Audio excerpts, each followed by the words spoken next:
ഇത് നമ്മുടെ ഒരു പാക്കിംഗ് മെഷീനാണ്. നമ്മൾക്ക് 4 മെഷീനുണ്ട്. അതിൽ ഏറ്റവും കൂടിയ സ്പീഡുള്ള മെഷീനാണ് ഇത്. 3 സ്റ്റേജ് സർവോ മെഷീനാണ്. ഇതിനൊരു പെർ മിനിറ്റ് ഏകദേശം ഇപ്പോൾ ഒരു 100 ഗ്രാമിൻ്റെ ഒക്കെ ആണെന്നുണ്ടെങ്കിൽ 80 പാക്കറ്റോളം പെർ മിനിറ്റ് പ്രൊഡക്ഷൻ എടുക്കാൻ പറ്റിയതാണ്. ഒരു ദിവസം നമുക്കൊരു 1.5 ടണ്ണ് 2 ടണ്ണ് ഇതുമ്പോൾ പ്രൊഡക്ഷൻ എടുക്കാൻ പറ്റും. നമ്മുടെ മാർക്കറ്റിൽ ഏറ്റവും കൂടുതൽ ട്രെൻഡായിട്ട് പോയിക്കൊണ്ടിരിക്കുന്ന ഐറ്റംസുകളാണ് ഈ 10ൻ്റെ ഐറ്റംസുകളാണ്. അതിൽ തന്നെ നമ്മൾക്ക് 8 വെറൈറ്റികൾ വരുന്നുണ്ട്. എന്നുവെച്ചാൽ സാമ്പാറുണ്ട്, ചിക്കൻ, മീറ്റ് വരുന്നുണ്ട്, Kashmiri chilli, chicken 65, cumin powder, fish masala, ginger powder, ഇങ്ങനെ നമുക്ക് 8 ഐറ്റംസുകളാണ് 10ൻ്റെ മാത്രം വരുന്നത്.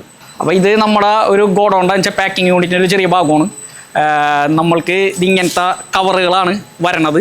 ഈ റോളുകളാണ് പറഞ്ഞത്. റോളുകൾ വന്നിട്ട് നമ്മൾ ഈ റിവൈൻഡർ മെഷീനിൽ ഇട്ടിട്ട് പ്രിൻ്റ് ചെയ്യും.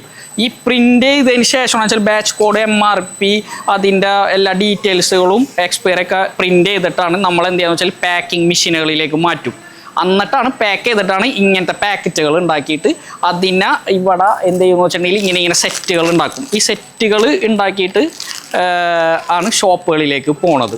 നമ്മൾ ഈ വിഷു പ്രമാണിച്ചിട്ട് നമ്മൾ ഇറക്കിയിട്ടുള്ളതാണ് ഇൻസ്റ്റൻറ്റ് പായസം മിക്സ്. അതിലെ ഏറ്റവും ഹൈലൈറ്റ് ആയിട്ടുള്ളതാണ് കരിക്കിൻ്റെ പായസം. അതുകൂടാണ്ട് നമുക്ക് പാലടുണ്ട്, അടപ്രഥമൻ, സേമിയ, പിന്നെ വരുന്നതാണ് പരിപ്പിൻ്റെ പായസം. ഈ 5 പായസമാണ് നമ്മൾ ഈ വിഷു പ്രമാണിച്ചിട്ട് ഇറക്കിയിട്ടുള്ളത്.